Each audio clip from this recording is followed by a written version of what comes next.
vlog, another video. And as you can see, bago ni sa to karon guys, because I'm going to talk na gyud while mag-makeup tutorial. So daghan nag-request ani, wala mo ko nag-storya guys, their video na ako because of the surroundings.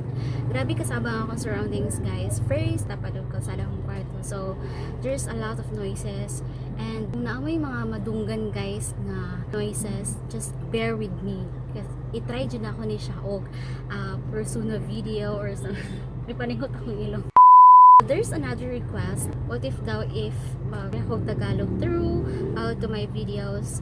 So I'll try guys, kay dili magkita maayo og Tagalog. So for this video is mag-Tagalog ta. So sisimulan ko na in 3, 2, 1. Okay guys, magsimula na po tayo. So unang-una natin gagawin is maglalagay tayo ng lip balm. So importante sa akin yung lip balm because my lips is not really that shine. So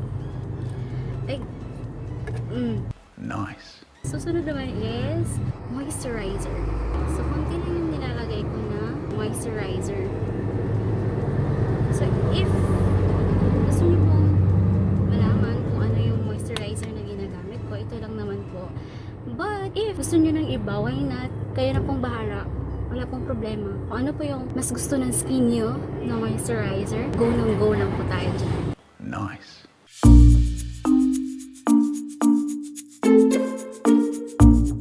Okay. So yan, i-rub mo lang siya ng ganun.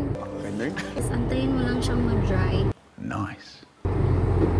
So yung inspiration ng makeup look natin ngayon is medyo dark siya.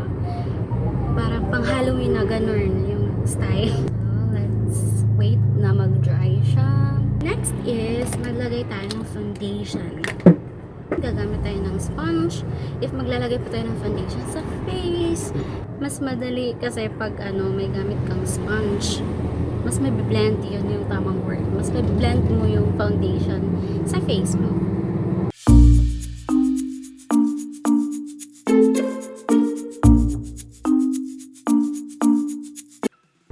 I hope okay lang po yung Tagalog ko. Kayo na po talagang umintindi sa akin. I'll try my best. Spread lang po natin yung foundation. Pag nakapag-apply na ako ng foundation, ma-define ko na po talaga kung ano yung difference ng natural color ng skin ko kaysa may nilalagay akong something sa mukha ko. Mas maganda talaga pag ginamitan siya ng makeup.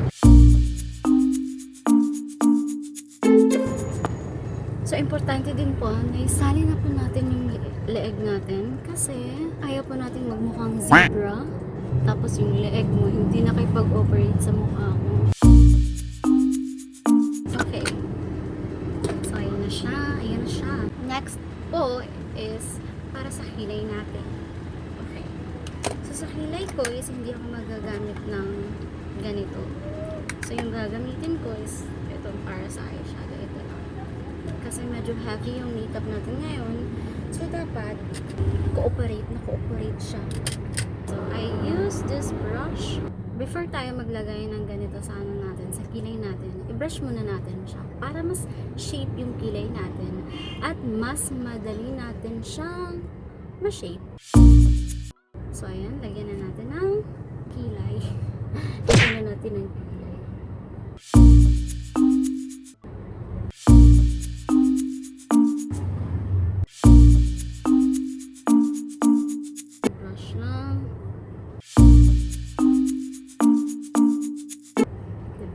As you observe po, iba po yung shade ng kilay natin ngayon sa previews ng mga videos ko.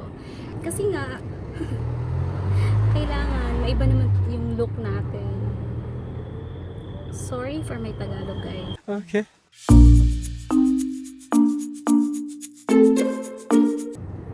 Ayan, okay na yan. Okay. Kabila naman. Okay.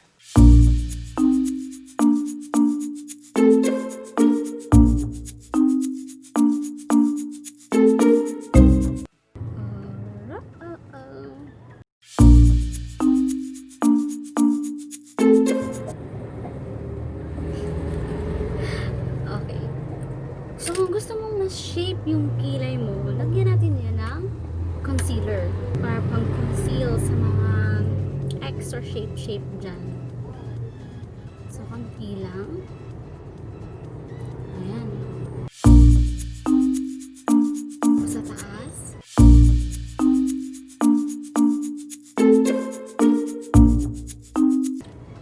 Pagkatapos po is, kailangan po natin siyang ma-blend sa skin tone po natin. Yung concealer, hindi po natin siya papabayaan na ganun lang po yung look niya. Gagamit tayo ng brush. Gusto nyo, pag ayaw nyo ng brush, pwede din po ito. Pang ganun lang. Ayan.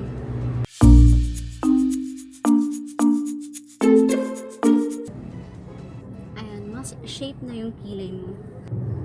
Kaya mas gusto kong may conceal pagkatapos kong magkilay. Sa kabila naman.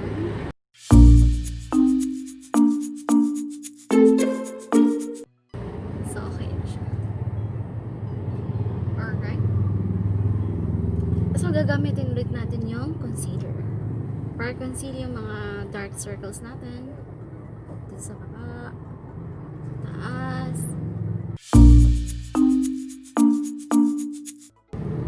Blend na naman po tayo ulit. Again po, pwede po tayo gumamit ng sponge or brush. Two reasons po kaya ako nilalagyan ng concealer dito sa eyelid ko. Kasi, first is para po i-cover yung dark circles ko and or mga dark dyan or something.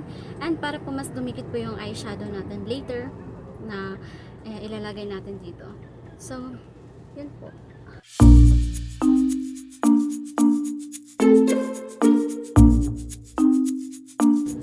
So, ayan. Next po is hindi po ako masyadong magaling pang maglagay ng eyeshadow kaya gagamit po tayo nito.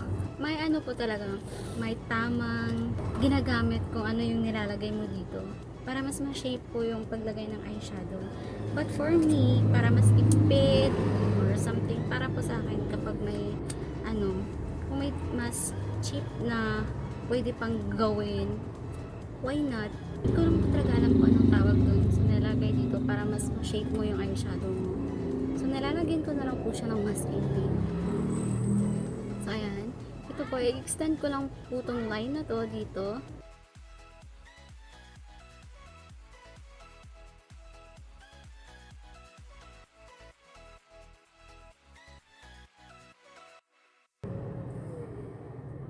So, sa kabila naman. So, for my eyeshadow is uunahin ko po itong color na to. So, pag-a-apply po ng eyeshadow, na-start po yung pag-apply natin dito ng eyeshadow kaysa dito para po mas ma-highlight po yung eyes natin dito. Tapos, i-blend mo siya. Ito yung favorite part ko, yung magbe-blend lang ng color.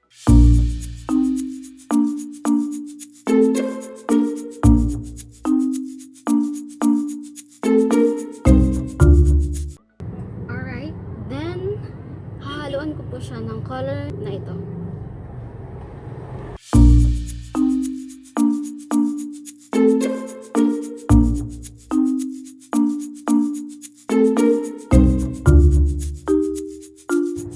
Tapos dito po is lalagyan po natin siya ng ganito.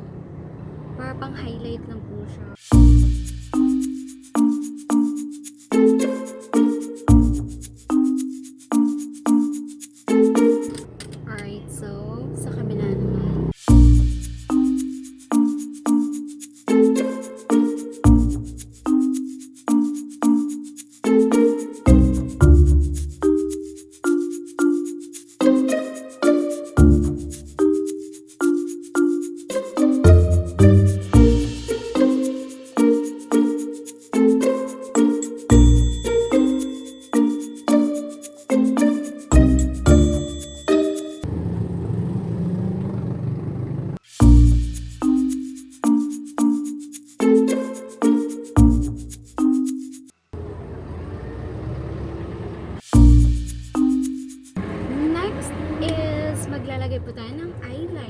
gagamitin ko pong eyeliner is ito. I'll try my best po para malagay po ito ng exactly travel po sa mukha ko.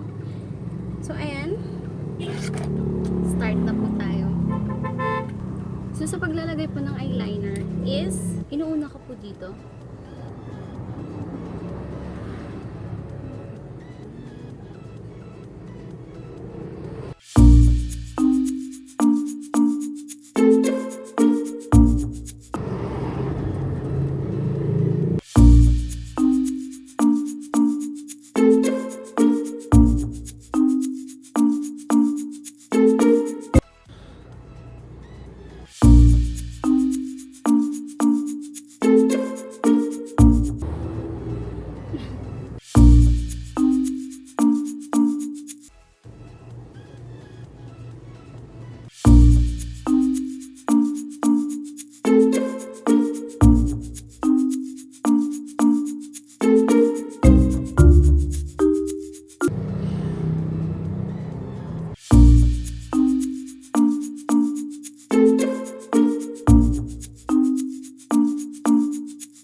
So, tatanggalin na po natin siya. Nice. Ayan.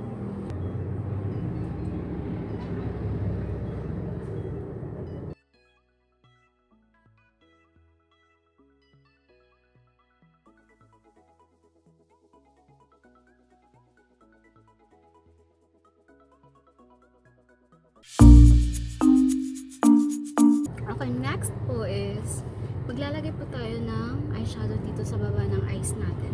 Using this brush. Maganda po kasi siya pang brush sa kilar or dito po sa ibaba kasi look at this shape. Ayan.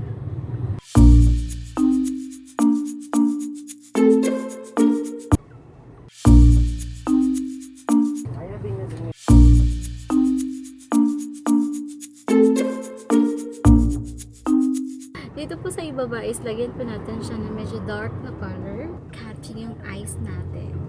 So ito po yung color yung ilalagay ko. Kung ano po yung nilagay ko sa eyeshadow. Next is maglalagay po tayo ng lashes.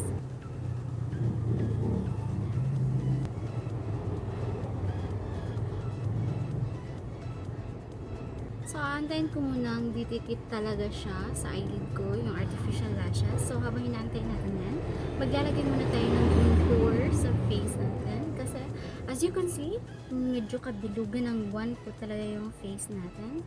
So, gagamit po tayo ng contour. Hindi po ko naglalagay ng sobrang contour. Kahit ganito na lang talaga yung face ko. Kasi, hindi na po siya nagdadala ng contour. Yung kabilugan ng face ko. Pero we'll try our best na naman.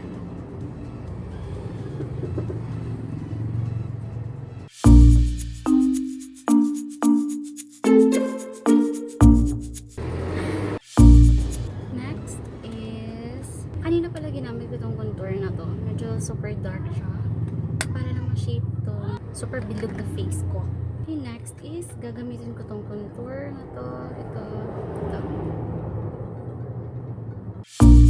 Hindi po tayo gagamit ng blush on kasi medyo dark po yung look natin. So yung contour ko is ito na yung ginawa kong pang blush on.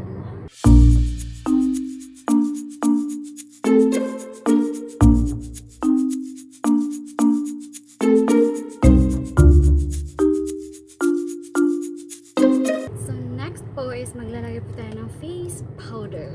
So ito po yung ginagamit kong face powder.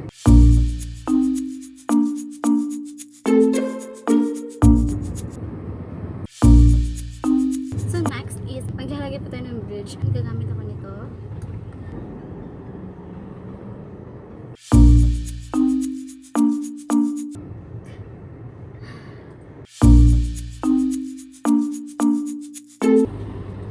Oops. Nakapatch.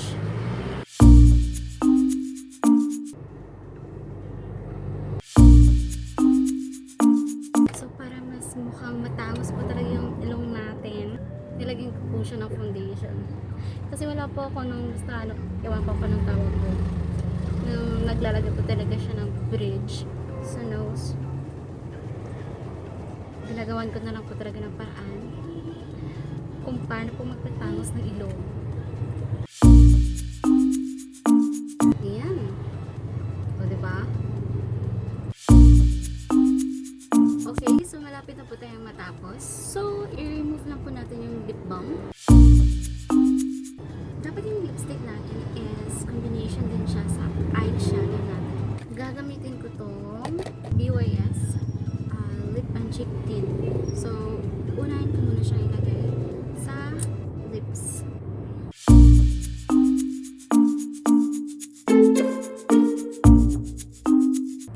And then, gagamitin itong color na to na ginamit ko sa eyeshadow.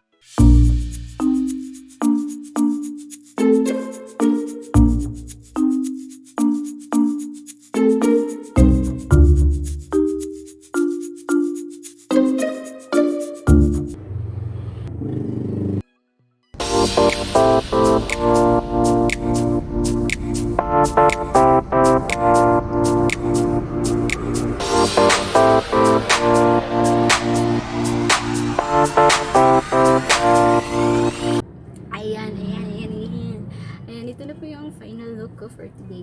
And kung nagustuhan niyo po ang video na ito, huwag niyo pong kalimutang i-like. Ayan, kung gusto niyo po ng shoutout, of course, comment lang po kayo dyan sa baba. So, sana po nagustuhan niyo ang look ko for today. Ayan. So, that is for today, guys. Abangan niyo po ang mga susunod ko pang mga videos. Bye-bye!